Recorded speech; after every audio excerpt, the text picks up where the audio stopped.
All right, everybody. Welcome to the big program for tonight. Thank you very much for tuning in.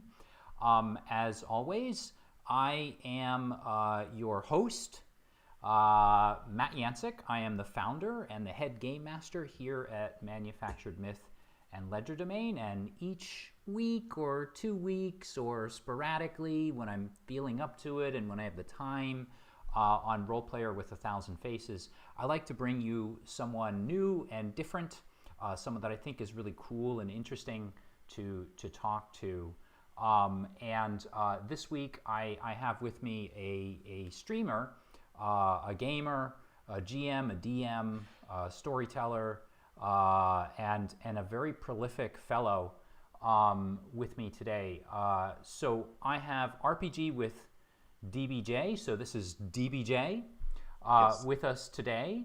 Hello. And hello. I was just saying to you earlier on, it's always surreal to me to see people that I've watched stream. It's always surreal to be like on the same screen with them. So thank you so much for joining us tonight. How are you doing? Pretty good. Had a long day today, and but there's always a creative spark inside of me, Mm-hmm. and the creative process is constantly churning in my head. And I have a job where I'm in my head quite a bit, so it's like this constant engine that's revving and spewing out something. So I'm always energized when I get to do something creative. I So I I love it. absolutely believe it. And for those of you that don't know DBJ or RPG with DBJ, just to let you know, I've been watching him for quite a few years now. I first bumped into him when I was searching for reviews of Monty Cook's uh, Invisible Sun game, The Black Cube, and I found him that way, and he had a really good review of it, and he really kind of thoroughly broke it down.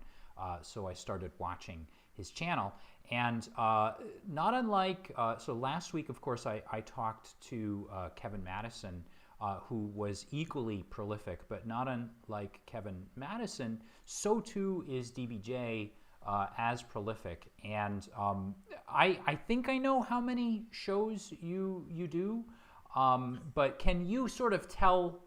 It's not the Matt Yancic show. It's role player with 1,000 faces, and you're one of those 1,000 faces, DBJ. Can you tell us a little bit about you and your channel and Sure. how many streams you do and all that stuff? Okay, so I'm a live streamer, and the I began the channel. I want to say about 7 years ago. Mm-hmm. It might even be 8 years now. Mm-hmm. And I started a number of I'm just going to call them talking head videos, and that began. I'm a man of a certain age, and I had I taken a think little we're break both from. of a certain age, to be honest. Yeah. And I remember, I go back over 40 years in role playing games. That's, you know, that tells you my age. And I, I moved from Philadelphia, Pennsylvania to Columbus, Ohio in 2000. And when I moved, yep, you're right I around the corner I there, was sir. born. No, here's the truth. I was born in Pittsburgh, or I was born in Philly. I moved to Pittsburgh, and when I was 12, I moved to the Boston area. So I'm Oh, actually in Boston, but my girlfriend just went on a business trip to Pittsburgh, so she got me that. I'm so okay. sorry. Let me turn No it over problem. to one of the 1,000 faces right now. Okay. Well, I I started doing videos because from a challenge from a at the time a big YouTuber, and I was responding to a number of this guy's videos. Um, and it was it, I don't know if anybody even remembers him anymore, but it was Andrew Wood, Mm. um, and Andrew Wood had a big channel. I would respond to a number of his videos, and he responded back to me, and he's like, "Dude, you need to stop talking and put out some videos." And he's like, "I guarantee you, I'm going to push people to you. You have a lot of insight, whatever." Mm-hmm. So I'm thinking, no one wants to listen to hear or watch some old dude, some Dungeons and Dragons videos or whatever. So I did it. So exactly, yep. So I do a couple of videos, cell phone, bad lighting, terrible audio. couple of videos, and boom, it shot up. I was like, oh wow, I kind of like this. And at the time, it was just when like Google Plus Hangouts was starting, and you could kind of do a live streaming, but it was really awkward. But once like OBS and streaming really started to become reliable, I realized that I don't really like doing the talking head videos.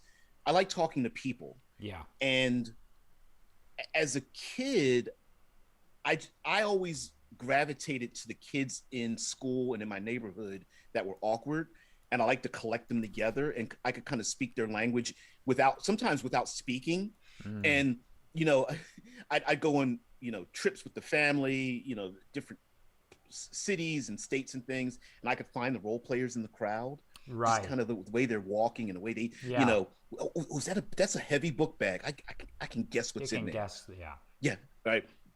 So when I started doing things started doing the streaming thing, I challenged myself.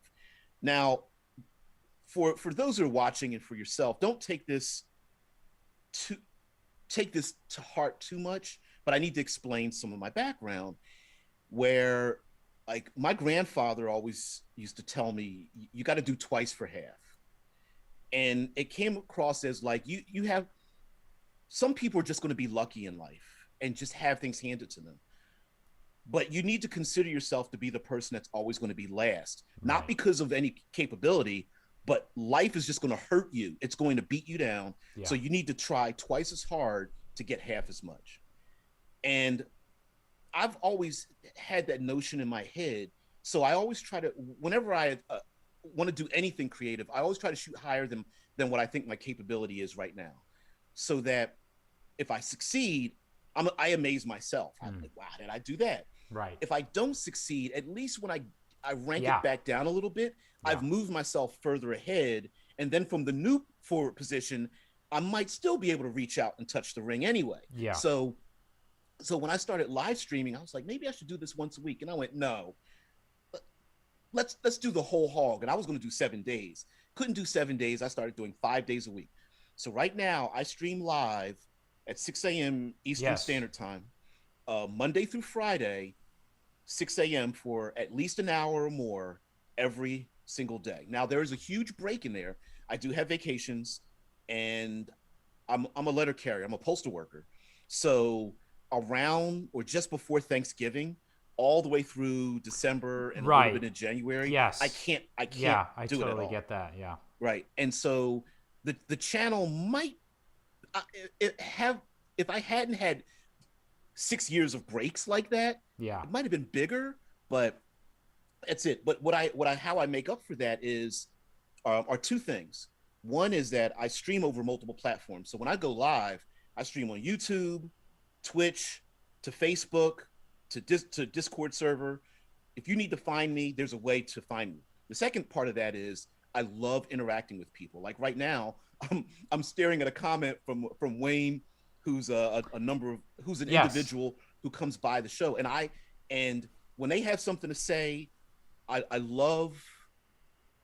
I'm fueled by other people's creativity. Let me say something about this, because this is something that I think is really this is one of the things I think that separates you from a lot of streamers out there, and it definitely separates you from me, because I saw Wayne's comment like 2 or 3 minutes ago, but I have not. I'm new at this. I've only been doing this for maybe 6 months or so, maybe 9. I don't know what it's been, but I haven't yet figured out how to integrate, like, you know, people like Wayne into like the talks and things like that. But what's interesting to me, and I was just telling you this before the show started, the thing that stands out to me is the way that you talk about yourself as the host, and the listeners and the chatters in the chat room as the co-hosts. And I actually, this is something that I admire and something that I'm striving for. So Wayne, I apologize. I did see your comment, and I actually did see you add my channel. I don't know if it was a day or two ago. I appreciate you coming on the channel, and I appreciate DBJ for sort of, you know, directing you over here. But I apologize that I'm still not quite adept at balancing all of these things. I will probably be talking to other people like DBJ to sort of figure out what their tricks and secrets are for doing that. But that is something that impresses me about your daily streams. I don't know if it's a skill or not. You would have to ask everyone else who participates on the show. But what I try to do is I try to be a conduit, because I know when anyone's watching the show, like Wayne and anyone else watches the show, and they're typing, you only have so many characters, and I understand that it's hard for them to get across a great idea in a very short amount of space and time and characters. So I try my best to listen to what they're saying, right, and read between the lines, and I'll even try to read a comment in the tone that I think they're saying it to me. Right.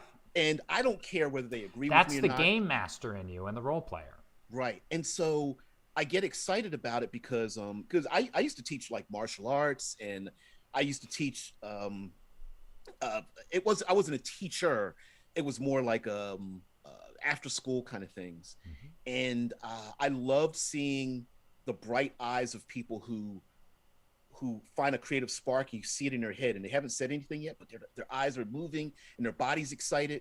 And I sit back because I'm thinking I'm going to learn something new from this person, and then I'm going to be excited. And I like to do like a feedback loop. And so while I'm doing the show, and I try to keep a constant verbal barrage. Most people aren't watching me, they're listening. And so I'm constantly keeping some verbal, you never want dead air. But at the same time I'm talking, I'm reading 90% of the comments. Sometimes they go by a little too fast. Right. I can't really get to them, but I'll read. I don't have that problem yet. I don't get that many comments. But unless Kevin Ciambieta is on the program, I don't have that problem.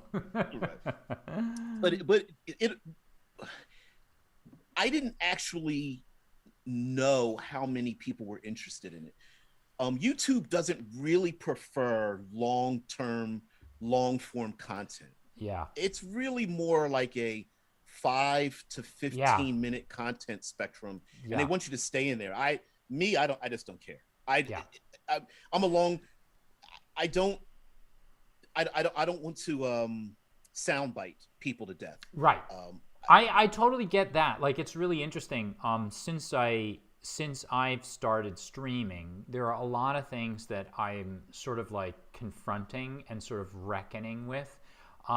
One of those things is like you, of course, my show, like this show anyway, is always at least an hour, and recently it's been more like an hour and a half. And of course, when I stream a game, which we've been taking a break from, and it'll be coming back in a few weeks, but when we stream a game, it's usually 4 hours.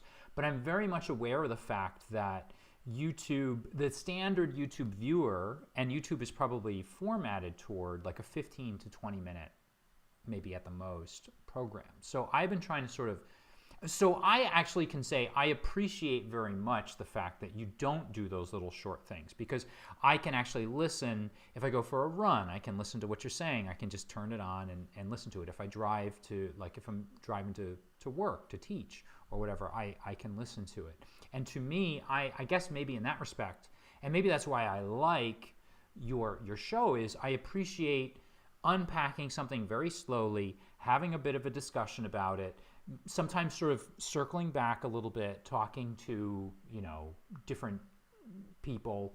Oh my goodness, we're being visited by, DBJ, we're being visited by our YouTube neighbor, Cypher Unlimited, who's saying, hey guys. But at any rate, hey back, Cypher Unlimited. Good to see you. Thank you for coming to the big program. So it is something, and those guys do it too, because they do interview shows on Cypher Unlimited, and they're doing like actual plays and things like that.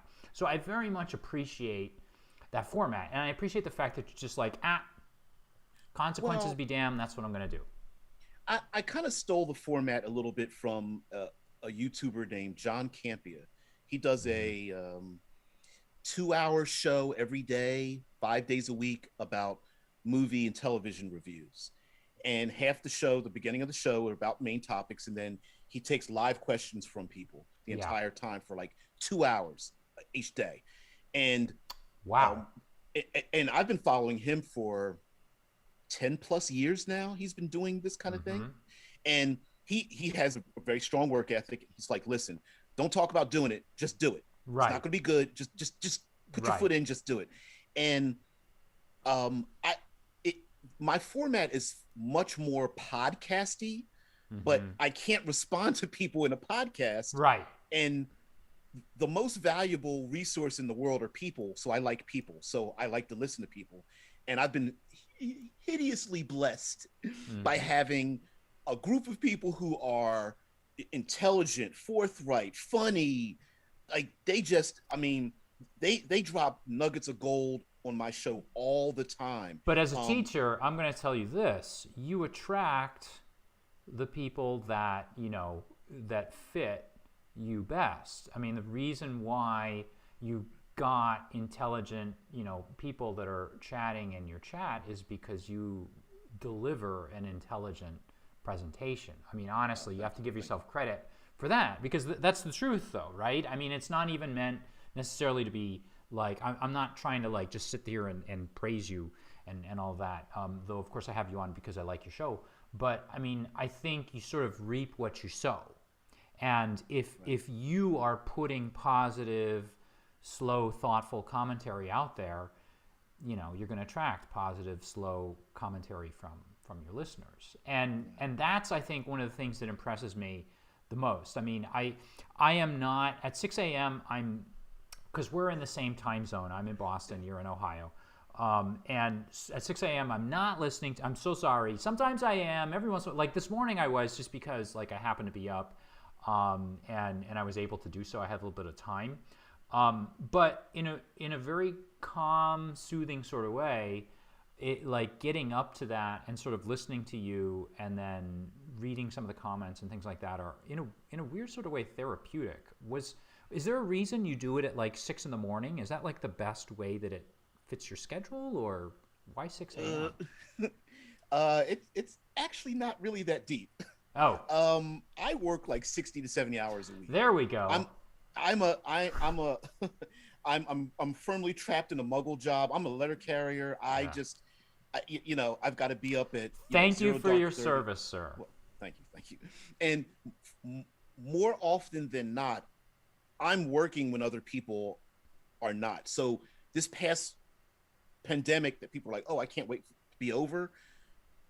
I've been working more hours than a little bit since then, even now, as many people who already, Amazon packages, things get delivered home. Yeah. All those people doubled their deliveries, and all the people who never bothered are now doing those things, as their younger family members got their older family members with like delivery of groceries and products and things. I've put my hands around more cases of paper goods and dry goods and cleaning supplies than a little bit. and it continues. I don't mind. The part that I do mind is that I never know when I'm getting off of work. It's I don't want to compare myself to medical, fire, police, or anything, but when they're on the clock, they're not done till the job's done. Yeah. Right. And so I clock in, but I don't know when I'm going to clock out every day. So I can never it's difficult for me to arrange a time to do like gaming and writing and things like that. So selfishly, I said, well, how am I going to get my gaming fix in? Because while I'm working, unlike other people's jobs where maybe they work in the office and they have access to the computer, I can't get on my phone. I'm driving. I can't get on my phone. I'm walking. I can't respond to anything, but I can listen. So I absorb hours upon hours of podcasts and interviews all day long because I'm in my vehicle, I'm walking along, because I have a half driving, half park and loop route. So when I'm driving and handing mail out the window, I have a sound on. When I'm walking down the street, I have my phone in my pocket. I have my sound on, and I'm in my head all the time. And I said, well, how can I game? So I told myself, get up 2.5 hours early. Just go live. Just do it. And so I get up at 5 a.m, barely walking along, eyes, rubbing Yeah. the sleep out of my eyes. There are many, the guys can see there's a window behind me that's dark in the morning and it starts to lighten up because the sun starts coming up behind me. And I just go for it. And it's my selfish way to game. Well, I would say this, like so for those of you that are listening, you know that I'm, of course, I say this 100 times, I'm a teacher, but I am going to reveal something on the program that I've never revealed before. I won't say a rival, but I worked at UPS as a package handler for quite a few years in college, okay? And the big thing when you're a UPS package handler, because I used to do the sort, everything comes down on this big belt and you're at the top of the belt and there's different people. There are 18-wheelers and these things we call air cans that are set up at the airport, and those get rolled out onto the tarmac and then loaded onto planes. And depending on what it was, the big thing to do is to become a delivery person, right? But what most people don't know, and it seems glamorous because everybody always talks about how great the uniforms look like for the UPS, and also I personally, to be honest, I personally like the postal. I like those shades of blue and stuff. I think it actually looks a little better, but it was still, there's a little rivalry, but it's a fun rivalry. But package delivery is not easy, and I remember there were guys that went on to be package deliverers that would come back after 6 months or a year. They'd come back to the belt to do the sort because it was so hard. And those, like, you hear jokes about dogs or things like that, but I mean, a lot of that stuff is really true.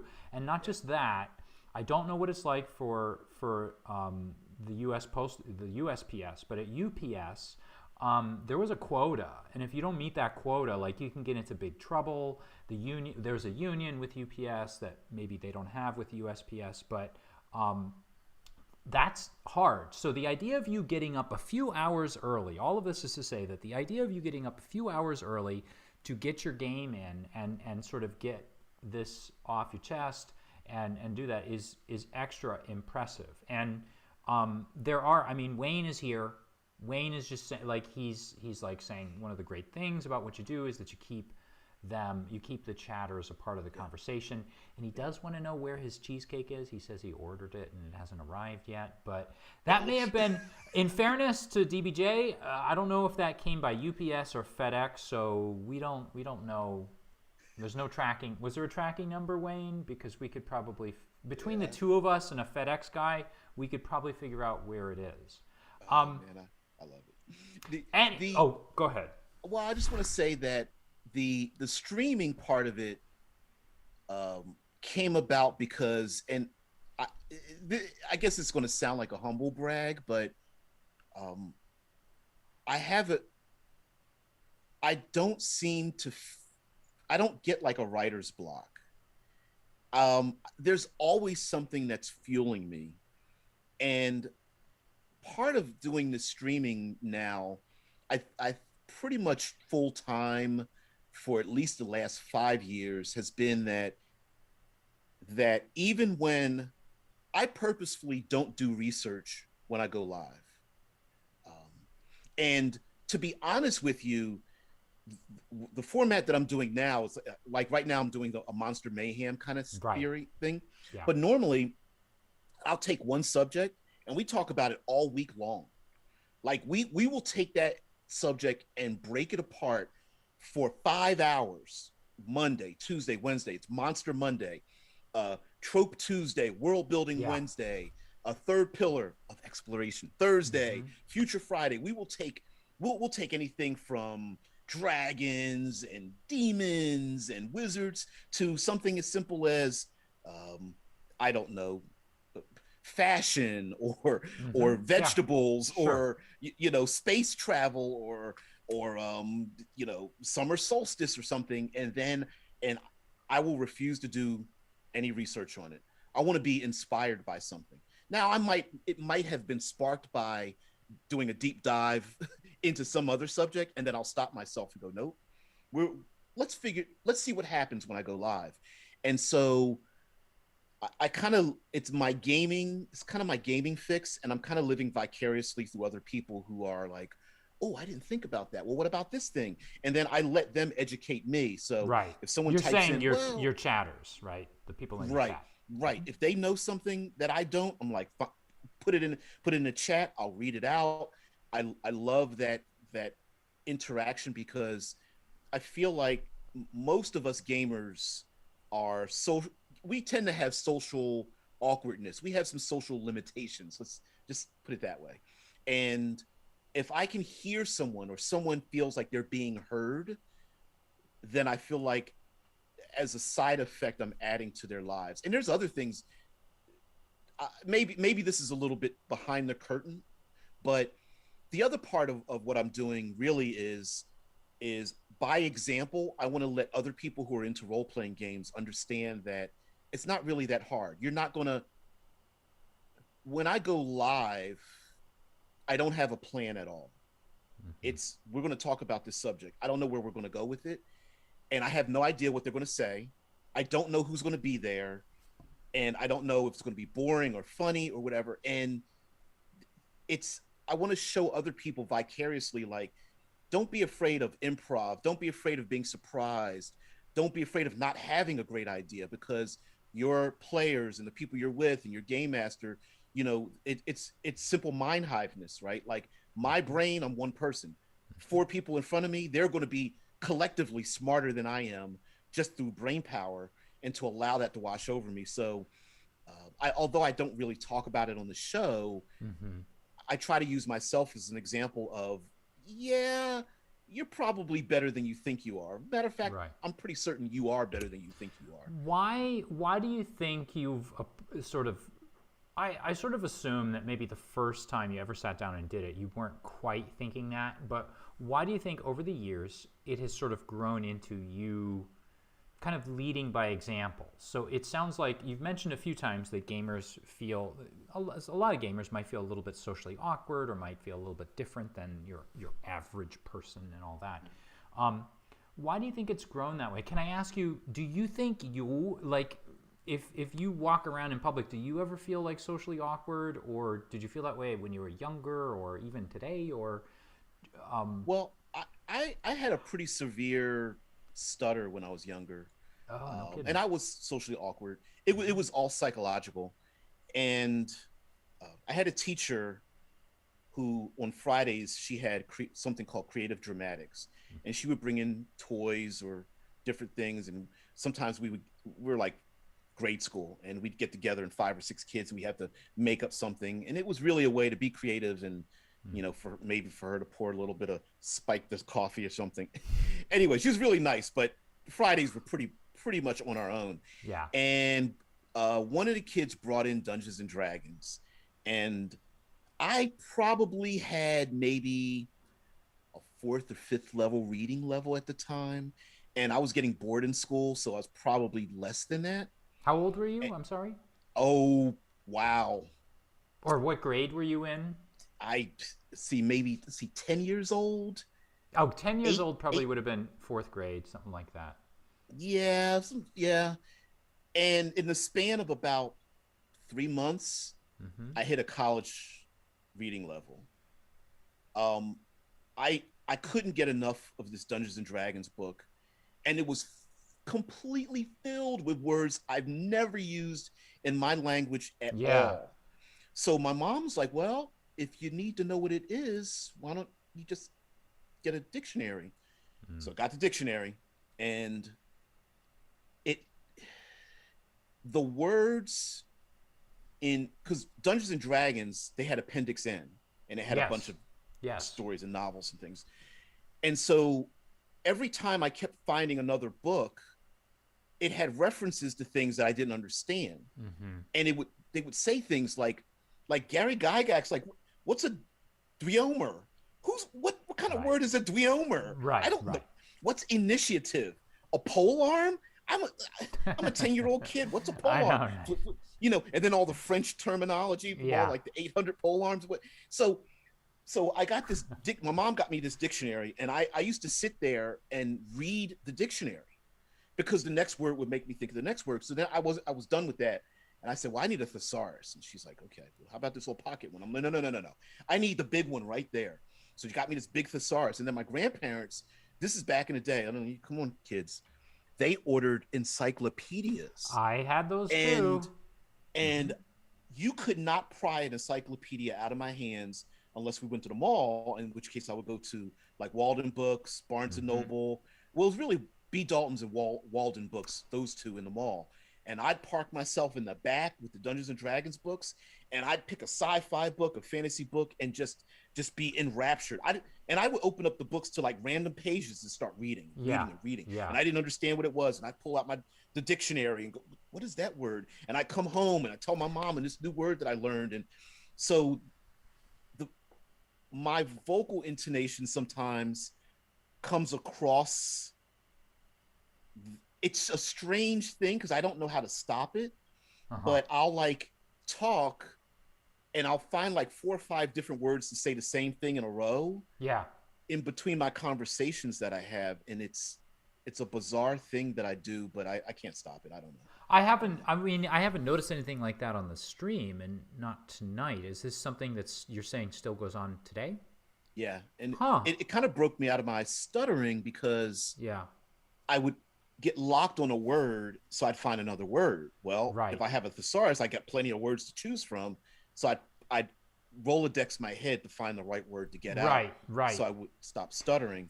And then I would just, I used to force myself to get in uncomfortable positions in front of people and public speaking and speak to strangers and things of that nature to push through the anxiety, which I still get. I still get the anxiety. I still get scared, but I put on a good front. You would never. But you know what? I think that's a quality of like a good, not just a good game master, but maybe a good public speaker or a good communicator. So to me, one of the things, I use role-playing games in my classroom. And a lot of people think, they'll say, oh, well, RPGs are really good because they teach math or they teach like creativity or whatever. But I think people are being a little too vague when they say things like that. What RPGs to me really teach is kind of like communication, because there's one person who has one chance basically to get it right. It's not like you're writing a book where you can write it 4 times and come up with the best word. And you can sort of rewind sometimes and say, okay, let me rephrase that. But essentially, you're dealing with the adventure in real time. And it interests me. I'm quite interested in the fact that you took an interest in words themselves when you were younger, and not, I mean, obviously D&D was kind of a conduit to that, but it seems to me that these words would it be fair to say maybe the words were more interesting than D&D, or was it about the same, or were you using science fiction and horror and all that stuff to get to the words, or? Yes, the words felt alien to me, so they just transported me to someplace else. And unlike, this was a question that was posed to me by one of participants on the show, a guy named Rickard, and he's from the Netherlands. He's gonna hurt me because I forgot where country he's from. But anyway, he asked me. Those people from the Netherlands they just fly off the handle. No. Don't they? But he asked me one time, when you read a book, what race or culture do you assume the people are in them?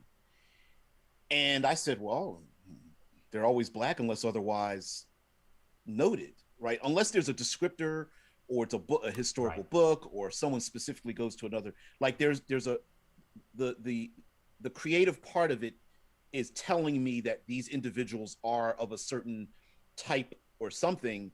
I just assume they look like me. And the fantasy that I read and the science fiction and stuff never reflected that. So the words reflected more of that with me and my friends than the actual intellectual properties they came from.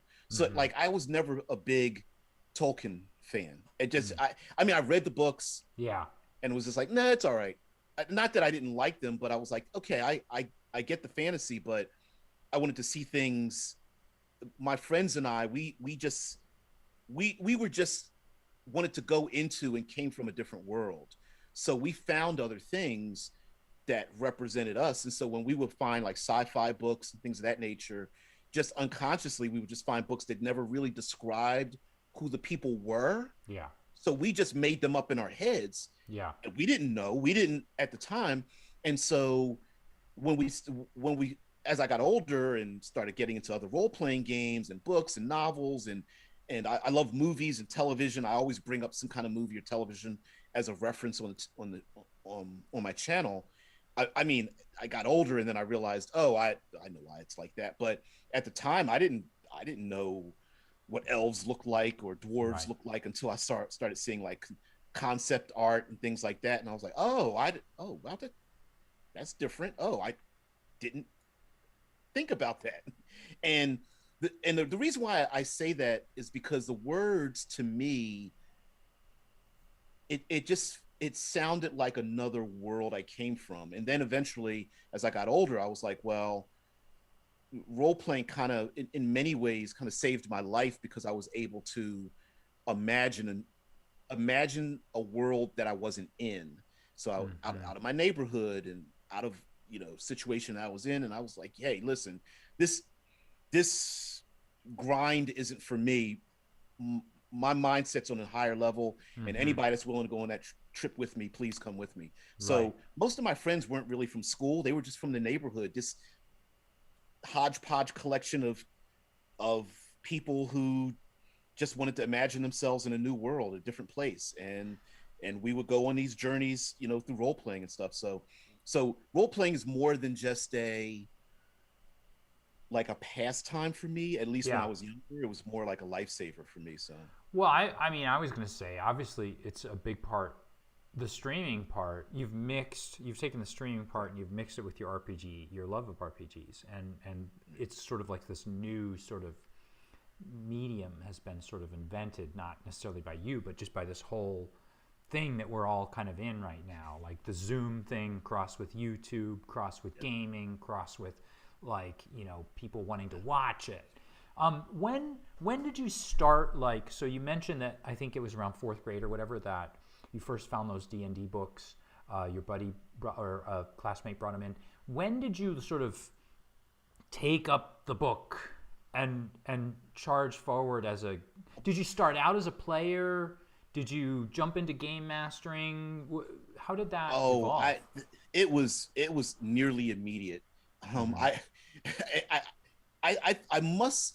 distinctly remember having a Dungeons and Dragons book and not understanding what the numbers in it were. Yeah. But taking my friends through it and trying to figure it out. And cops and robbers and things like that were always very common, but this thing had a rule set to it. Yeah. And I was like, oh well, this character is stronger than that one measured in this way. That's really cool, whereas when you play with kids on the street corner or something, you play cops and robbers, one kid's like, I got you, and the other one's like, no you didn't, and then there's an argument of what happened. Role-playing games kind of like where it's like the mediator in that. I was like, that's really cool. The dice don't lie. Right. Exactly. And I think it was just the matter of having being able to go into a dream world and other people could visit the exact same dream and have those same experiences. And I've always tried to find, I don't know if this is a real thing or not, but I've always heard the epitome is to have the gaming experience translate from your conscious to your unconscious mind, where it's not me playing a character, but the memory falls back into that part of your brain where it's you doing the thing, much like you throwing a baseball or you eating a slice of that cheesecake. It's you battling the dragon, not a character, not at the table. It's this weird connection where you see yourself in front of the big bad monster doing the thing and saving your friends and remembering it that way. And I always just imagine myself like trying to reach that pinnacle, that zenith of the mountain. That is impressive for you to even mention, because actually, again, my viewers know this. So I'm a teacher. I'm an English teacher specifically. I use RPGs in the classroom quite a bit. There have been a lot of studies done that show that when someone is reading a book, when you're engrossed in it, when you're watching a movie, when you're watching a video of something, essentially, if you are honestly engaged and engrossed in it, the same parts of your brain that would be lighting up if you were actually doing it are lighting up when you're engrossed in it. So if you're reading some book that you're not really into or whatever, it's not happening. But your imagination, when it's firing on all cylinders, you are sparking and you are igniting the same parts of your brain that are ignited when that experience is actually happening. So you really, I mean, I'm an English teacher and I've kind of studied this sort of thing. So I'm impressed, and I try to sort of evangelize about this to a lot of people, to a lot of fellow teachers, to try and get them to use RPGs in the classroom. But what you're really doing is just what you've described. So when you and your friends are talking about some game you played 5 years ago and you're recalling it, now the details of that may be a little bit different, right? Because your picture of what Viscardi looked like is a little bit different than what I pictured him as. But that moment when you're kind of trapped in his lair and you're sort of fighting to get out or whatever, that is a shared experience, and that imprints itself in your brain as a memory the same way it would have if you were actually there, you know? Yeah, so yeah. I love the fact that you go for that, and I think that that's like a really important thing to sort of like, that's why I really think that RPGs are essentially, it's like a new art form. This whole idea of that you play them online and I watch you play them and we get into it, and then you know Wayne is watching them too, and then I'm watching Cypher Unlimited. That to me is super interesting. What were some of those early games like then for you? Like when you were experimenting, and were they like kind of typical D&D type things, or did you do wacky things? Or? We were pretty early on polygamorous. We tried a lot of different things. I like that term. Yeah. We had lots of gaming partners. So we played lots of. First, it started out. It was TSR, Dungeons and Dragons, and they decided to begin to break up Dungeons and Dragons into other games to try to get people to try to play other games. And we played like. What was the spy game? Anyway, we played Top Secret SI? Top Secret, yep. Top Secret, Boot Hill, Deadlands, and Teenage Mutant Ninja Turtles. Any new game that came out, we would try it. And we really fell in love with many of the iterations of superhero games. Champions, which had fractions in it. Just like, not much more fun than that when it comes to role playing, doing fractions at the table. See, it's funny because there was for an extremely short amount of time, there was the Satanic Panic. Yeah. But when I jumped up to a college reading level by like age 10 or 11, my mom was like, whatever. One completely destroyed any fear of the other one. And she knew everything that I did. It wasn't like, I'm going to hide these books in the basement. I'm never going to let her see it. I was just like, Mom, can I get this new thing? And she's like, oh, I created a monster, and then eventually I started getting punishments like, you better go out and play. Right. I want to sit here and read a book. That's good. I mean, it sounds like your mom was super supportive. And I feel like in a lot of gamers that I talk to, and a lot of, like, I'm talking to people that do this professionally, the parents were very supportive of them at the time, and wanted them to read these books, or wanted them, or maybe sometimes didn't even understand them, but at least said to them, okay, I don't really understand what this is, but my son or daughter seems very much into it. I'm going to encourage it. Do you think that that's true or no? I don't really think it was that deep. I think it was great. Mm-hmm. The kid's getting good grades, and Right. I'm not going to stop that. I don't think she thought much deeper than that. I think she was just happy, like, wait, what? And Right. well, and listen. Here's the other thing too. Role playing. I was always creative, but I think it allowed me to see the world outside of myself because Mm-hmm. I was a pretty mature kid, and I just saw the downslide of some of the a lot of the behaviors Yeah. of my fellow kids and people in Right. the neighborhood and stuff, and I'm not going to be like that at all. There was this young girl. This is a slight story. Young girl named Dina, and she was the fast and loose young lady in the neighborhood. Let's just put it that way. And I'm 14 or 15 or something. And she takes an interest in me. And my mom was just like, oh no, please no. Like she's like panicked. So I knew this young lady. And hey, how you doing? Whatever. And I don't I thought she was cute, but it was my my brain created these scenarios in my head where there were no good outcomes at Right. all Right. from any direction at all. So one day I don't know, I'm home or something, and my mom's like, trying to, she's probing me for information. She's like, "You're not gonna go see Dina?" And I was like, "No, what?"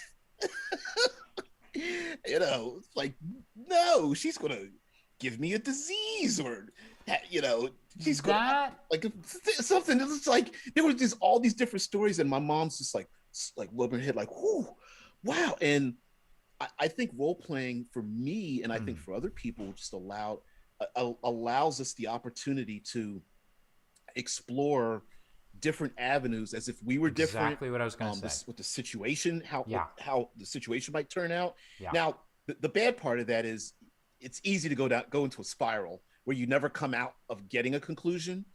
But the fact that if there's going to be a problem, and being able to rationally Yes. hash out what that problem is, I think Yes. is a beautiful thing for role playing games. Yes. I, the great part about role playing games, and the scary part is, your wizard has to make a decision. Your fighter has to confront the danger, and you have to live with those consequences. Yeah. And and mind you, you're living with those consequences in a very safe place. But when we have anxieties ourselves, sometimes we just go into a spiral and we never come out of that spiral. Whereas in a role playing game, okay, come on, you got to make a decision right now. Yeah. Come on, Yeah. do it. Roll the dice. Hey, what are you going to do? Bam. Oh, it didn't work. Oh no. And then you have to pick yourself up from that last decision and go, okay, it didn't work using my sword against the ghost. Now we're going to have to figure something else out. Yeah. And being able to make those decisions and understand that we're better than we think we are when it comes to using our intelligence and our instincts, and the ability to recover from things that at the moment we made the decision, we thought it's the worst thing in the world. Nope, not that one. Maybe it's the next one. Nope, it's not the next decision.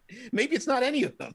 Maybe it's just life and stuff. So well, you really hit upon something again with this, and again, like I feel like maybe you should have been an English teacher or something, but like the idea is that these RPGs provide practice for people to form the pathways to make their decisions.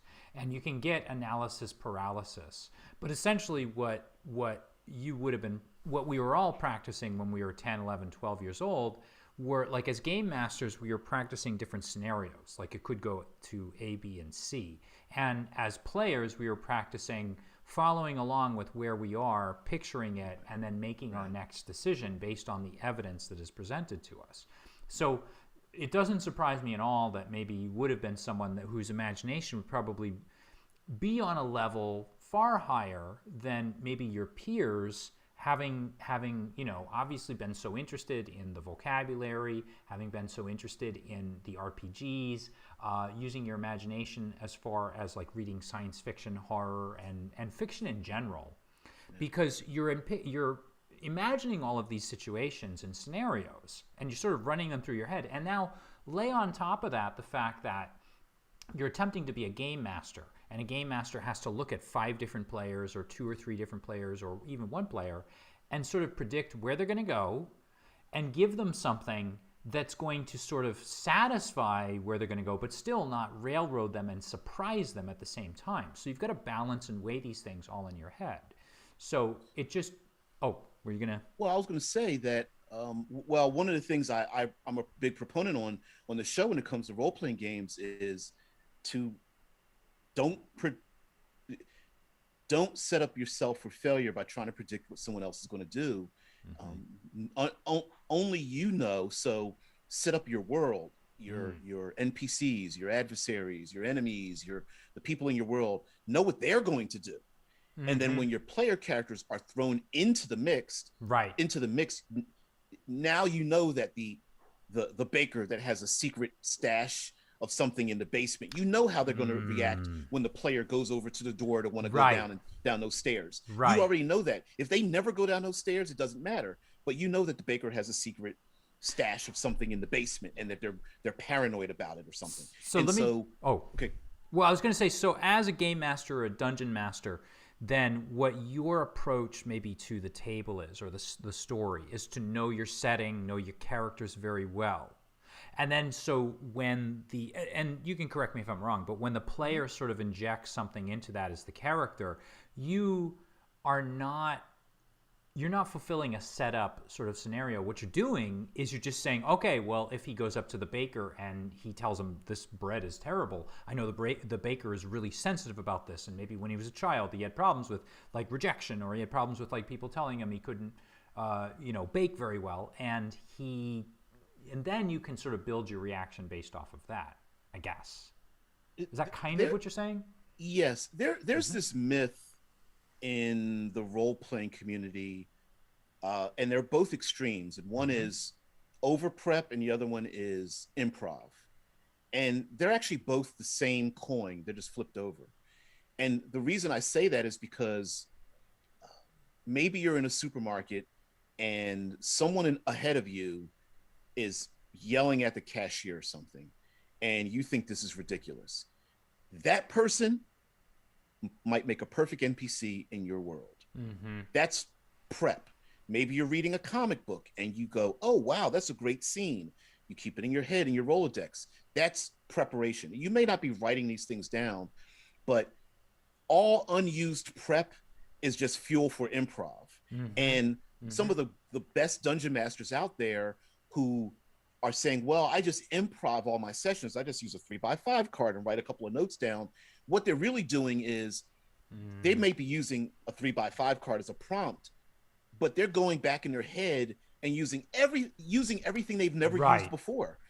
So if you create a giant world and you know all the NPCs, and your players only meet 5 out of the 50 you've created, well, guess what? Now you have so much extra to use on other games. And the people who over prep and kind of like get frustrated with that, because I was one of those, and you go, wow, man, I did all this work and the players aren't encountering it. Then I realized, well, that just now saved me energy from doing the next game and the next game, because I wrote all these things down. And then eventually I stopped writing things down, and I go, wow, that television show, that movie, this thing that someone said, and like when I do the live streaming, someone says something on the show and I'll go, oh, it'll spark something in my head. Right. It goes in there, and it's in there somewhere. And I might hear it, forget it, remember it 3 weeks later. Hear it, forget it, someone else says something, and I'll go, oh, that's right. And then I'll use that in the game. So really, over prep and improv are basically one and the same, based on where the information comes from, how you use it, where you're going to use it. If you made an encounter with some lizard folk and you never got to use it, all that is fuel. It's information for your improv later on. Your players make a left turn and you go, oh, I had that lizard man. Right. Lizard Let me pull encounter. that out. Let me use that one. Yeah. Right. So, what can I ask you then? Do you have let's say that you're going to run a game for a group of people like this coming Friday, right? And you decide, okay, it's got to be something brand new. Got to come up with a new story. What would your how would you approach that? What would your approach be to like prepping a one shot or maybe even like a ongoing like a short series, a limited series or something? What would you do? Like, what would DBJ do later on? Would you be thinking as you're working during the day on the idea? Do you go home and like spitball stuff and write on index cards? Do you type things up on your computer? How would you approach creating a one shot? I do all of that. As a matter of fact, look behind the screen, Google Docs and a telephone and a closed door of a restaurant. that's where the what? Can you explain that to me? I missed something. There's very few places during the day where you can get some privacy, but if I can grab a cell phone and type a couple of lines or something, yeah, that's a Google Doc. I can just open it up or use a notepad on a phone or something. Yeah. And I always walk around with I love like it's a cool. It's like a book and it's got pages in it. Yeah, it's like it's like a journal. I have journals. Yeah. All scattered all over the house in every room. And if I wake up, if I'm watching television, there's a commercial, I'm eating or something like that, and I'll think of something and go, oh, and I'll write it down. And it might be sometimes I'll never go back to that information, but the act of writing it down cements it in my head. So I actually don't need to reference the note, but I had to write the note down in the first place. Yeah. So it's a weird loop like that. No. I get it. That's another form of learning. You know, like sometimes there are some students that need to learn just by writing something down, and they're essentially regurgitating something an idea they had in their head or something they read somewhere. And once they write it down, they can just throw it away and never look at it again. It's imprinted in their brain, or their brain processes it. But that's just probably your own maybe style for absorbing it. You know, everybody has a different way. And the other thing that I do, and this came about from doing a lot of role playing with my friends. We did a lot of superhero role playing, strangely enough, rather than like fantasy and Dungeons and Dragons, which it was like short period of Dungeons and Dragons, lots of superhero. Then we went back to fantasy. And one of the things I picked up, because I was like a 98% dungeon master, game master. And when you play superhero games, a lot of the players aren't very superheroic, and they like to kill off all the bad guys. Okay, so I had to come up with a way to figure out how do I run a game without bad people in it. So I tricked my players kind of subconsciously. They kind of knew it, but so I would come up with classic superhero things to do. Saving people, not just stopping crime, but doing other things other than that. And that's where my self-appointed, me being the self-appointed third pillarist of the RPG community tagline came from, which I throw out every once in a while, which is completely ridiculous. But no, that was I get that flavor. I can tell that from watching your channel. So go ahead, please continue. So it came from the idea that here's an example. My players could confront Mr. Baddie on a bridge who, I don't know, wants to threaten the city with a bomb or something. And he's got his 3 henchmen with him, and the superheroes come in and you know, open up a can of whoop and take him out.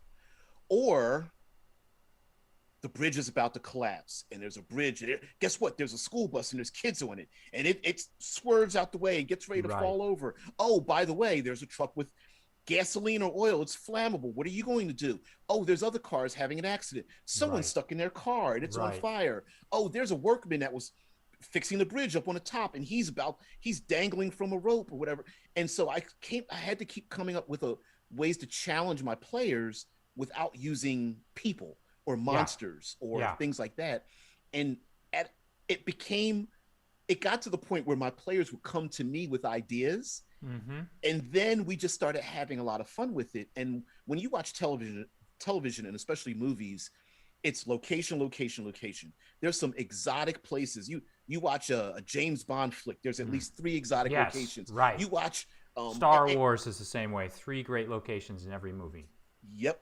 And I I moved from, sure, you can punch the orc in the throat, but wouldn't it be better to do it while you're like on the skin of like a airship, like a dirigible, Yeah, or in a swamp and you're like, you know, waist deep in muck, or in a burning forest because of a raging fire, or on the side of a cliff, or you're standing on the docks and white-capped waves are sweeping over the dock and you've got to worry about that. And so I started inserting a lot of those things into games. Yeah. And then I realized, well, where do you find this stuff? So that's where my content creation started coming in. So I believe right now there's like 9 books that I've written with 2 other gentlemen for Critical Hit Publishing on Drive Through RPG, and they're called the Cinematic Environs. Cinematic and the environment. And Thursdays was Third Pillar Thursdays. For those who don't know, Dungeons and Dragons has 3 pillars of gaming: combat, social interaction, or what they're now referring to as just role playing, and then exploration. And for me, exploration is not just, you know, torches and lanterns going into dark places, but it's the environment in total. It is everything you touch and smell and feel and where you're at. If you're in a big, major, bustling metropolitan city, there might be pickpockets, there might be large crowds, there are herds of animals going through and you moving past you, and guards and slippery streets and running across rooftops and navigating through swamps and through sewer systems or whatever. And so I try to superimpose that on the channel a lot. Like, hey, it's not just you and it's not just the bad guys. Throw a third thing in there. You need a triangle of activity. I agree. And it's, success doesn't always need to be measured through attrition, through hit points. Success can be, hey, we need to get from one side of the room to the other. That's it. Yeah. However, we don't need to kill everything in the room. The door's about to close. We need to run from A to B. Star Wars, for example, Luke and Leia, the mechanical bridge, which never has any handlebars. I know, right? Yeah. You know, we're going to make a Death Star, but we're not going to have railings. That's anywhere. right. People could just fall over. Yeah, Kevin Smith has the whole skit about, like, there's obviously no OSHA, like, in the Star Wars universe. Like, I don't know how the Empire would ever... Well, I mean, they're an empire, so they can get away with whatever they want, but... Well, they are a bureaucracy. Lowest bidder. That's, oh, well. Yeah, right. That's right. But the fun thing about like Star Wars and Indiana Jones is it's very pulpy like, and it's a series of encounters, some of them with people, some of them with the environment, and laced together with this dynamic running, jumping, swimming, fixing, figuring out, using clues and using everything in their repertoire. I don't think we've ever seen Luke use a cable to swing across a chasm, but he got a chance to use it once, and it was really cool to do it. And oh, guess what? Now they're shooting at you, and in my brain, I get excited because I'm like, well, how do I gamify that? Yeah, how do I? The first Lord of the Rings movie, the heroes are at the top of a set of, stairs, and they have to weave their way down the stairs. This is after the Balrog and whatnot, and if you take a look at that scene, that one scene, I know I don't have to wonder if anyone else who's watching and listening to this hasn't seen that scene. You've seen it before. Yeah, I totally know what you're the talking about. Yeah, right. They go down the stairs, and that scene is written like a game. And yes, they go down the stairs, and they know how dangerous the stairs are. So there's a little gap in the stairs. That's the little warning. That's the dungeon master going, right. Go ahead and make an athletics Give it check. a try. Go ahead. So they jump across the little gap and they keep moving. Guess what? The next one's a little longer. Oh, well, they have to do that one. But guess what? There's enemies on the catwalk or something, and they're going to throw javelins or shoot crossbows. I can't remember what it was, but anything. Anyway, yeah, I know what you're talking about. Yeah.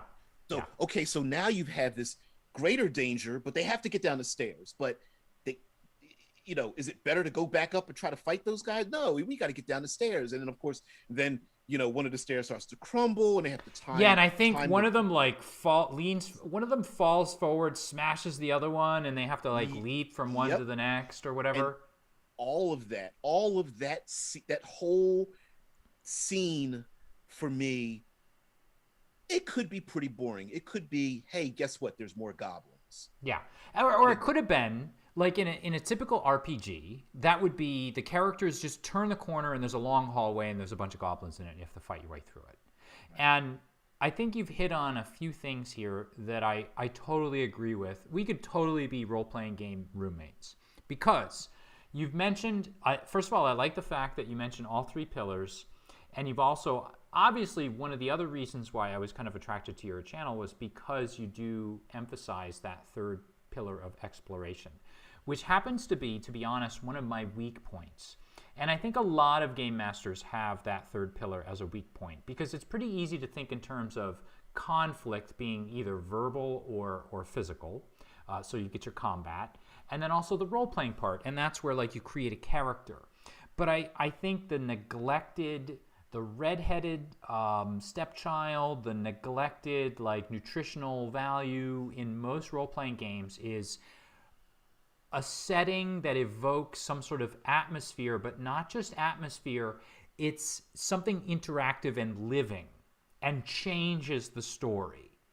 And those settings, so I was actually going to mention them if you didn't, but so DBJ has written, like he said, like 8 or 9 different PDFs on, and I have a link in the description below. I'm not paid for any of this. I only interview the people I like to talk to and I like that I believe in and whose products and stuff I enjoy. So I've got a link to it, but if you check it out on DriveThruRPG, he's written like 8 or 9 of these PDFs about building a good environment, a cinematic environment. And what he's saying, I think, is and what you're saying is super important. And what I like that you've hit upon is the idea that the environment can actually change. You may have an NPC who's your big baddie, and then your characters who are going to develop, they've both got their personalities, and when they come together, they create conflict, which creates the story. But there's more than just like stabbing each other with a sword and firing arrows. There's also the sort of atmosphere and story spark of the setting itself. And if you have I love your example from Lord of the Rings of that bridge that makes absolutely no sense. The Star Wars bridge makes no sense, but man, you don't think about any of that when you're watching it happen. And there's not a moment where you question like, well, why don't they have a railing? And who would have like carved into this stone like 1,000 feet down, and then they would have carved arches into it, and what is the sense of that? Like, who would ever do that? But you don't think about that because it's all part of the adventure, and it adds to the conflict. And having your conflict take place in this location adds so much. The other thing I wanted to say, and I want to point out to viewers that I think is really smart on your part, is the way that you talked about how each one builds. And I really believe in this. I think that every scene and maybe every combat interaction, in my opinion, and it's different for everybody, but I think it should be at least at 3 levels. Like there should be like a little... There's like a little hint at first that makes you go, oh, we're about to have some combat, and okay, all right.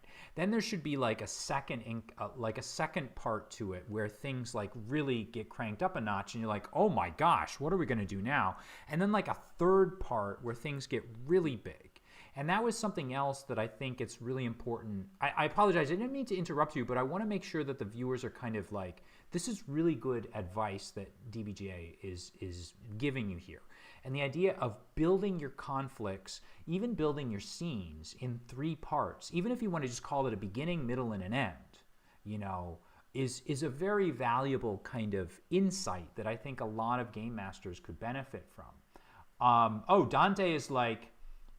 Dante Unknown just put in, he said, "Sup, DBJ? Okay, I'll be quiet now."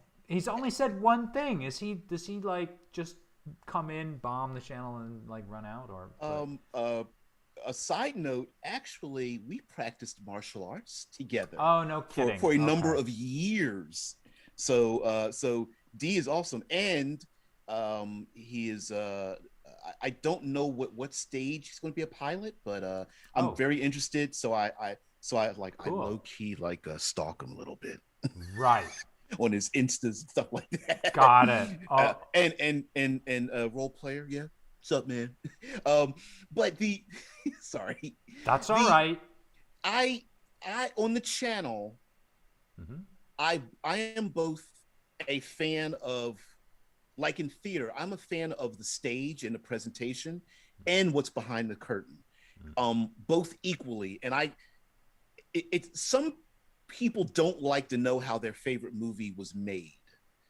For me, some people don't want to know what the ingredients are in their favorite meal, but I like to see it prepared and I like to eat it. And so role playing games are kind of like that for me, because I like to bother with the mechanisms of it. I like to erase the serial numbers. I like to divorce myself from the canon of whatever is created, and then rearrange it and then bring it back and still be a fan of it. So let me give you an example. There is mechanically no difference between hitting something with a sword and using a skill like history or sleight of hand or investigation. There's nothing different about them. You roll for say Dungeons and Dragons, you roll a die 20, you add and maybe subtract some modifier, and you find out what you need to roll higher or lower, higher than to succeed. That's it. Now with combat, let's say you're fighting a big old troll. You may need to roll to hit, and then we have some other mechanism. Well, how many times do you need to hit this thing to kill it? And there might be some other things. Trolls regenerate, maybe the hill giant doesn't. Okay. But essentially, maybe a fighter needs 3 hits with his sword to take out that ogre. Right.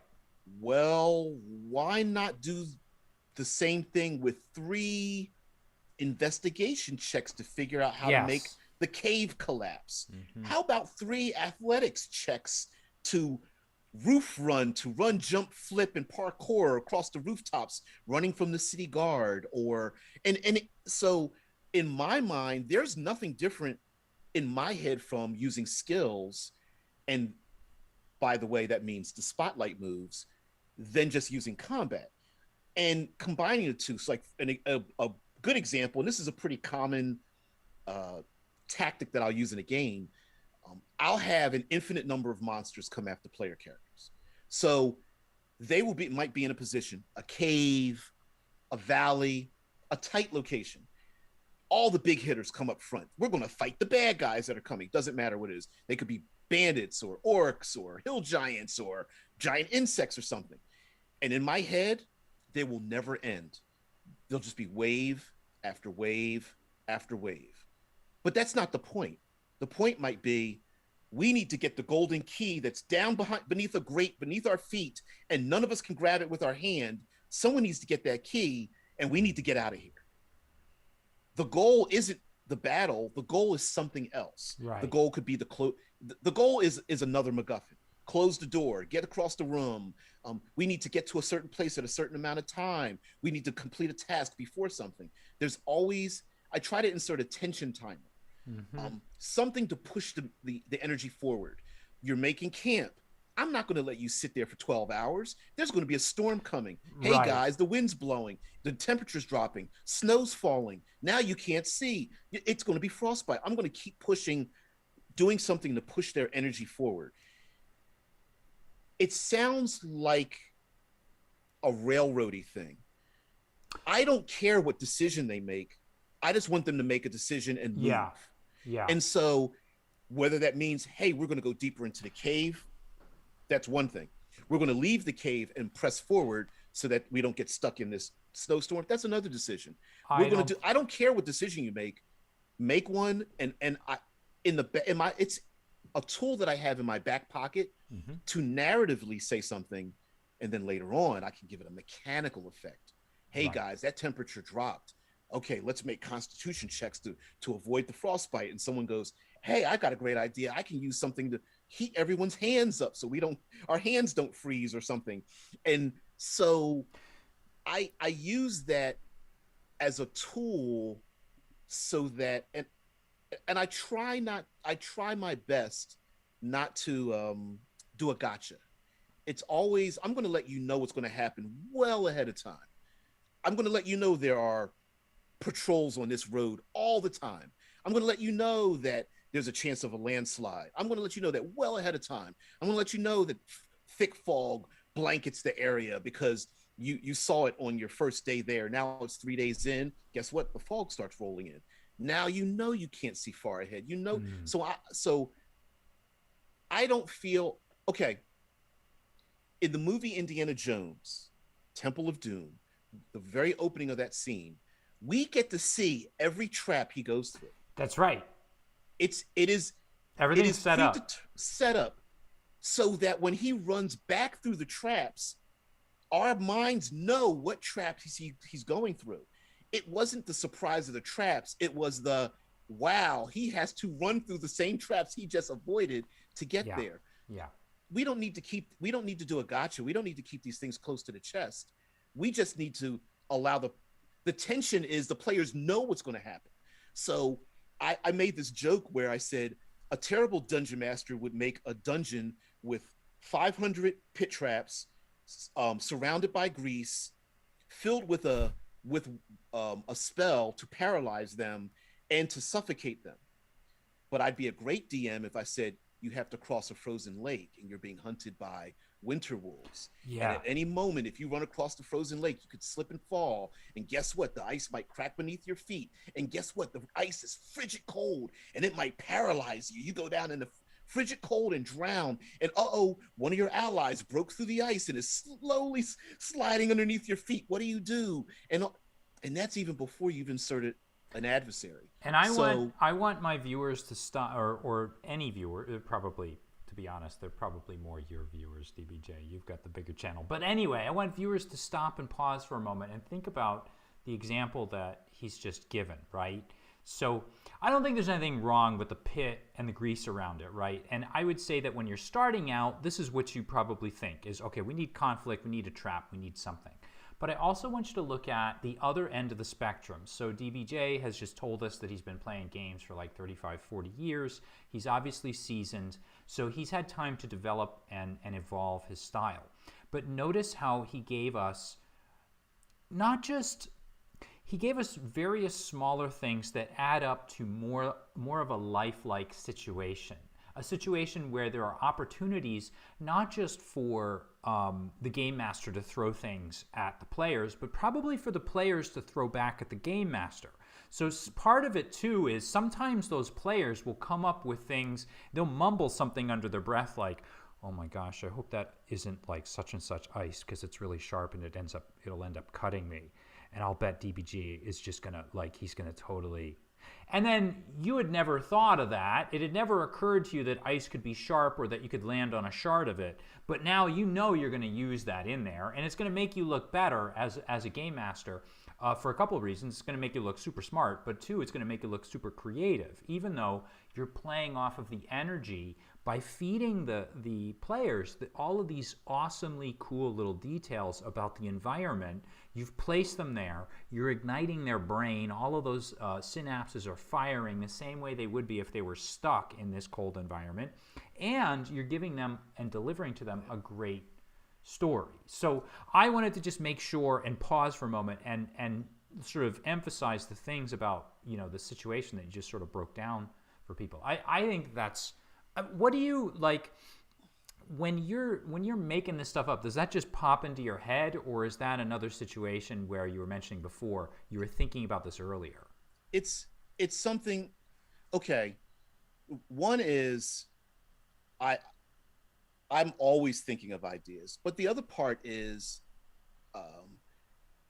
it's important for me to listen to other people, and this is a suggestion to all those players out there. Talk loudly, talk often, let your game master hear everything and anything you have to say about the world. Let him hear it, because It might not be a direct one-to-one, like you said. Well, the ice might be sharp, and so I'll listen to it, I'll remember it. I might not use it at that exact moment, Right. but I will reward the interaction with the world with something. And listen, our imagination is infinite, so be free to let the players use and abuse anything you throw out into the world. Right. You're there. You're not going to run out of monsters. You're not going to run out of encounters. Don't be afraid of that. And that's kind of unconsciously what I do in the show, is that basically every day is world building. I don't call it that, but every day is okay.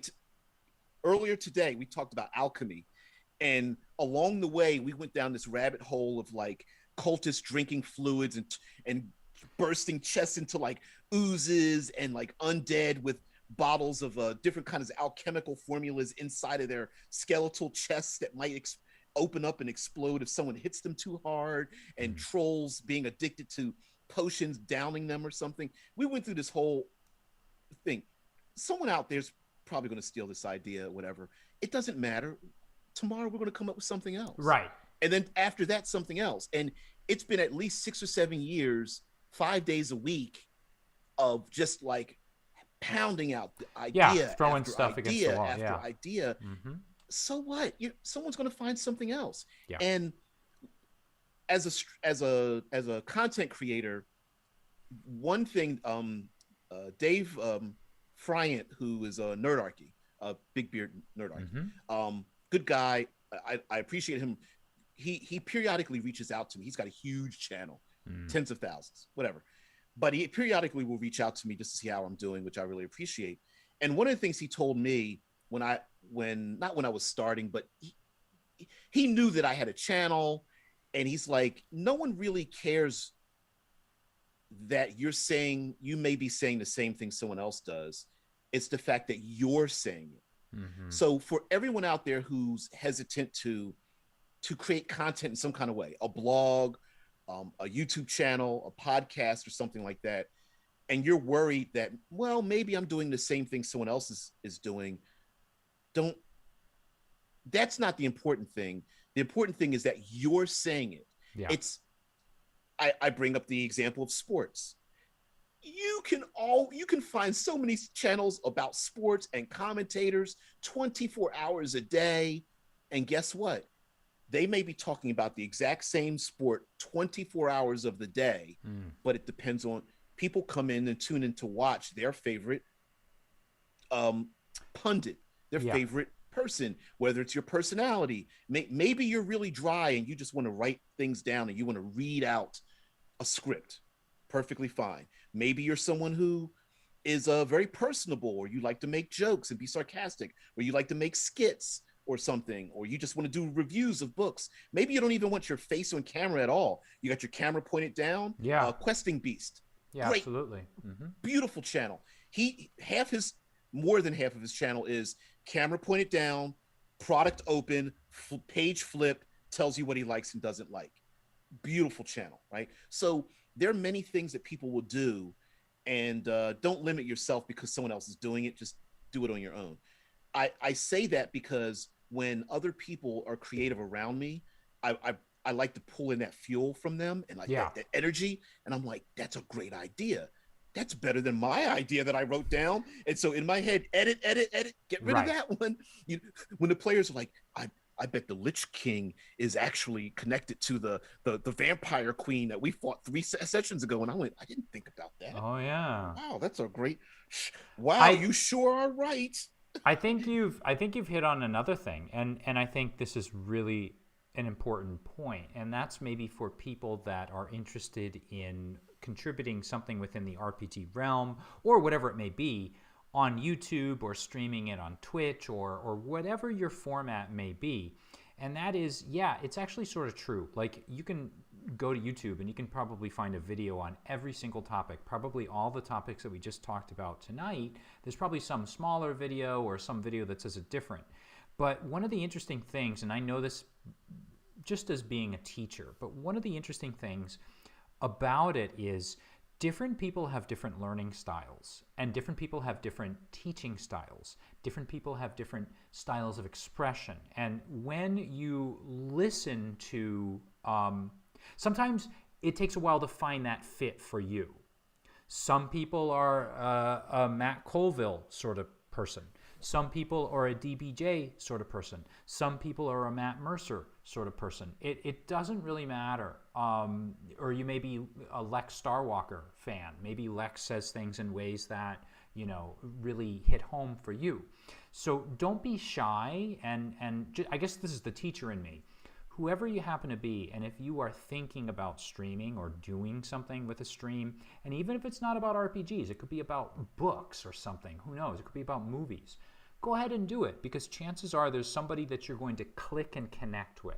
And, that's one of the things I kind of got from DBJ's channel, from Kevin Madison's channel, from Lex Starwalker's channel, from a whole bunch of channels. Listening to them was they were people that clicked with me for whatever reason.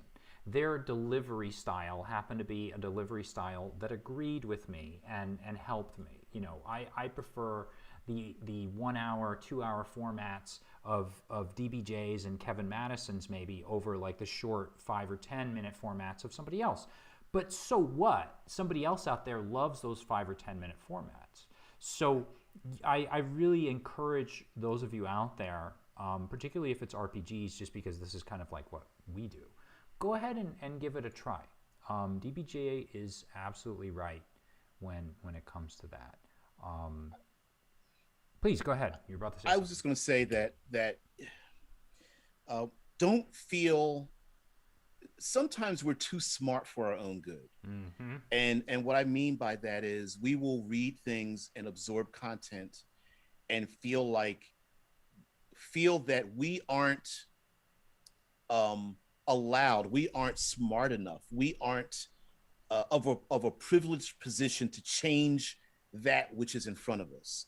And as someone who is a content creator, as terms of writing and producing things and having seen things behind the camera, behind the curtain, mm-hmm. if you will, mm-hmm.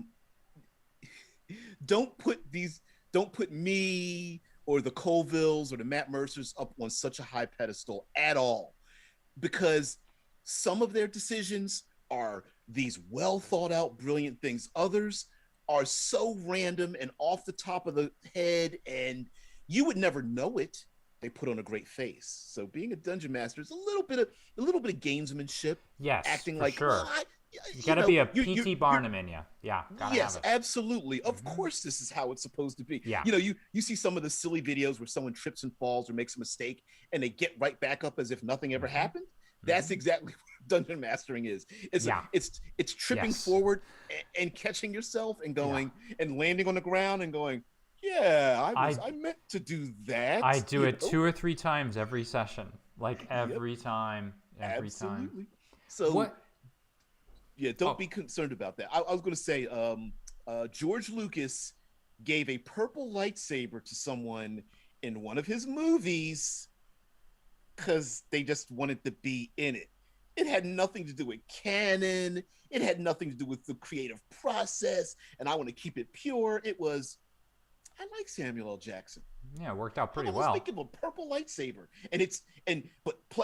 so if you're looking at a monster and it has a certain background, forget that. Just do whatever you want. Yeah. Let your player wants to choose something in the game. Do whatever you want. Sometimes we in the gaming community will harp on something, latch onto things and act like they're written in stone when really they're kind of written in water. Yeah, I agree with that, and I always like a good John Keats reference in my streams. Anyone, you just scored points for that, man. Like I can't believe that somebody would make a John Keats reference here. But anyway, with this kind of in mind, let me ask you this. So we've kind of moved from like where you started, and then kind of gotten into little DBJ and like his first RPGs, and then we've kind of gotten back into your streaming, and your ideas on the table. What about the future for I'm not going to ask right yet about your channel, but what do you feel what would you like to see? Where would you like to see RPG industry going in the future? Do you see it going any place interesting? It's obviously exploding. It's getting bigger with D&D. I love D&D. I'd like to see other stuff, but where do you see things going in the next like 10 something years? Well, pretty interesting. I think th- the it feels as if there are individuals like myself, third party creators, are almost catching up to the cre to WotC itself in terms of the amount of content, the quality of it. Like right now, Yeah. On drive through, I was part of writing a book. I have there's a hardback book that we have produced, and you know they're not just PDFs. You can get them print on demand. Right. Quality's pretty darn good. Alex and Rob, who are the other two individuals with me on a Critical Hit Publishing, they do the layout and editing and such, and it just brings the words that I write with them to life, and it just amazes me. And I could see far more independent creators getting pulled into the larger content creators as like one-offs. So instead of WotC having their own hired individuals, and mind you, they've actually already started doing this, I could see them having a smaller core group, and then using the public not just for surveys, but to actually create the content itself. Right. Now there is a weird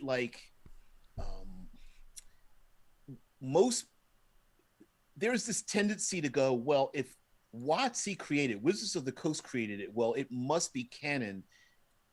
I think that might start to move and change away from things. I think virtual tabletops will get better.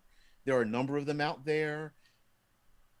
I don't adhere to any one of them. I know some people swear by them, like Roll20, D&D Beyond, Fantasy Grounds, Astral, something, whatever. One's like Owlbear Rodeo. Yeah, that's right. There's a number, and I know I'm forgetting a ton of others.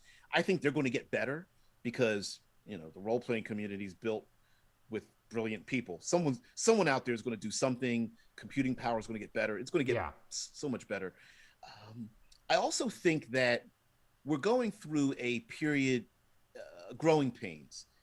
A lot of people think the word diversity is some kind. It's like it's evil, or I don't understand why I have to listen to it and such. But I think those people will get pushed out, or they'll change or adapt, because as many voices that are different than our own. I'm not a narcissist. There's already me. I don't need more of me around in the world. I like to hear other people's voice. I like to see other people doing things. I don't know if I could do a calling card out for this, but I would love people from different countries that have their own histories and mythologies and monsters and adventures and their own stories, and for them to be put into this game called Dungeons and Dragons. If you're from Thailand or Madagascar or the Netherlands or Mongolia, I want to see all this kind of stuff. Like, where you're from, what does that look like in this game? And to put that into something, like, I would love to see something like that. I feel like we're heading there.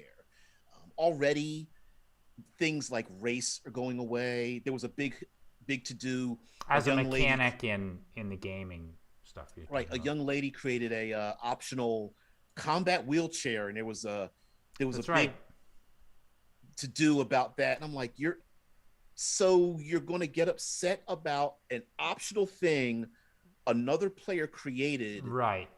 And you don't like the way someone else imagines their own world? That's weird. Like, why would you be concerned about what someone else is imagining in their own heads? Yeah, I fail to see that as well. Yeah, where are you going with that? So I think the norm will be diverse, and I think the exception will be this is the way it's supposed to be at all times. Right. Um, Right. Which I think that makes being, things, it makes the playing field so much more interesting because it's just very unpredictable and it opens things up for for like some out of left field content. And I hate using the word content because then it sounds like it's some out of left field, like uh, amazing game or product or something to like just blow things out of the water and change how things are done. I think accessibility things will be better. Um, Mm-hmm. uh, for hearing, vision impaired, I think those elements will advance as well for gaming. I would love to see. I would love to see Dungeons and Dragons maybe even brought into, or role playing in general, brought into more of not just mainstream. Okay, I want to say an official capacity, like role playing games in children's Right. hospitals and role playing games. I don't want to give too much detailed information, but a friend of mine was in prison, and they have an extensive Yes, role playing it's community in true. prisons, Yeah. and they make dice out of like soap and Yeah. paper, and Mm-hmm. they come up with all these weird ways to randomize numbers by taking strips of paper and putting them into a hat, Yeah. and then handwriting the rules out over, like, it's amazing, absolutely incredible what they're able to do with limited resources just to play role playing games, or superhero games, or Yeah. anything like that. It's I incredible. I would like to see one thing that I'd love to see, and someday I want to see people get together in role playing like circles the same way that people get together at like book circles. Like you know how Yeah. like I have some friends who get together every Sunday and they will from like noon to 2 or 3 they discuss a book that they're reading.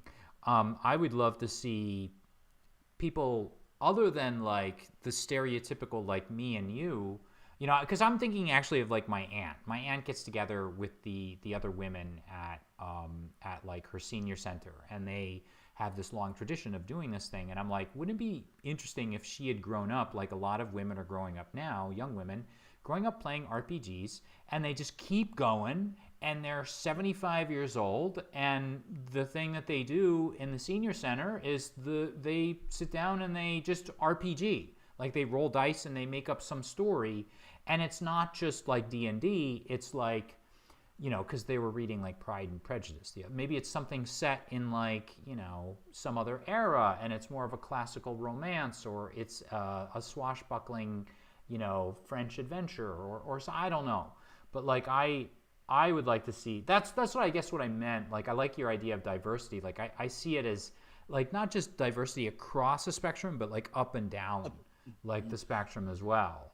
That'd be cool to see. it, and it bumps up against so many other crafts, Mm-hmm. so Yeah, many it other really does. arts and Yeah. sciences, Yeah. and I would love to see it embraced by all of those other arts, sciences Mm-hmm. more boldly, so that, I mean, of course we have like things like t-shirts and books and such as television and whatnot, but I would love for it to be embraced, have a television show or something, Yeah. where, Right. not just people streaming it, but hey, there's a half-hour TV show and it's about Mm-hmm. these people portraying these individuals, and guess how we came up with the script? We Yeah. played this role-playing game and here it is. And Yeah. you know um like I would love to see it embraced with like fashion, because people do LARPing. I'm not a LARPer, but it's huge Mm-hmm. and embraced that way. And of course, there's like people that make artisan dice, and so I would love to see role playing used in those other elements, even with like science, maybe space exploration. Mm-hmm. Hey, how would we live on Mars? Well, let's role play this Yeah, out absolutely. and go, oh, I didn't see that problem coming. Well, let's back up and then redo that. I would love to see it embraced that way, and to give people maybe, the world could use a little bit more understanding. Maybe allow the world to, see to step in other people's shoes in a, not maybe not so much Dungeons and Dragons, but I maybe maybe a sci-fi Right. speculative Yeah. Star Trek fiction kind of thing. Like, As I was saying, I think that if more kids grew up with this stuff, it would help them understand and make choices that were smarter. And when I say smarter, I don't mean like from an IQ level. I mean from like an emotional level, like understanding what the other person said, why they may have said it, and how to interpret that in a way, because they also like they're seeing themselves reflected in someone else. So I well, totally I, agree. I know we've gone pretty long here, but I will tell you that I've actually been physically assaulted role playing before. I had a foster brother when I was 12. Hmm. A friend of mine ended up becoming my foster brother when he spent the night. I didn't know this at the time, but my mom, he wanted to spend the night. He didn't want to go home. And my mom's like, well, let me call your parents. There was some to do about it. Hmm. And then the parents went away because my mom was like, something strange. And he went to get undressed and he had cigarette burns on his back. Oh, And my mom was like, she was through. So she wanted to call the authorities, which she ended yeah. up doing, and this whole thing. And he stayed over. And my mom's like, well, would you want this person to become your brother? And I was like, sure, I guess. Can we still play? Yes. Oh Yeah. well, fine. Yeah, why Yeah. not? And so and he had emotional problems, and we were playing role playing game or something. He had some anger issues, and something happened, and something happened to his character, and then boom, and I got hit in the eye, and I was like, Hmm. oh, I had like a fracture and stuff, and it was a whole big thing, and we it took a couple of months for it to go out. I mean, to settle itself out because he had to tell us what was going Yeah. through in his Sure. head, but he couldn't Yes. really tell us. Yes. So through role playing games, we figured it Yes. out because he had to apologize, and Yeah. then through the role playing games, he was able to navigate what was going on in his head. And I'm a kid, so subconsciously, like now in hindsight, I know what was going on, Right. but at the time I didn't. But then Right. I understood what he was going through Yeah. and the whole nine. Anyway, but and it was pretty therapeutic considering that Yeah. there really wasn't much therapy going on. And then when my mom told me about all the things that she was going through at the time Hmm. that I didn't know, I was a kid. I don't, I'm in my own head. It's pretty daunting. So role playing games pretty much saved my life and a bunch of other people's lives. Truly, like, and I don't mean a book blocking a bullet. I'm talking like I see where my life is going like a mile from here. Hmm. Let me get the hell out the way of Hmm. all that negativity and Yeah. move the other way and ignore the the cacophony of voices saying, you know, you're not going you're never going to rise above yourself. And unfortunately, you know, a lot of inner city kids hear that and don't and the adults don't realize they're saying it Hmm. around them, the Yeah. images and Yeah. things around them. Yeah. And role-playing games just let me see I could fly above this. I'm gone. I can't be around this. And the friends that I gathered with me were like, yeah, let's escape. So we escape in role-playing games, and then eventually we just got older and like, yeah, Hmm. we're not sticking with this at all. Hmm. So it was so yeah, I love role-playing games. I'll always have them in my heart. So yeah. I honestly, I can't think of a better way to close out the program. I really appreciate your story, and I appreciate Oh, thanks, dude. you coming on tonight to talk with me about it. As I usually say at the end of the program, I pick the people to come on my program just based on stuff I watch, games I play, articles I've read, and DBJ's channel has been one that, I mean, he's quite prolific. So I dare you to try and watch all of his stuff. I've watched quite a bit of it.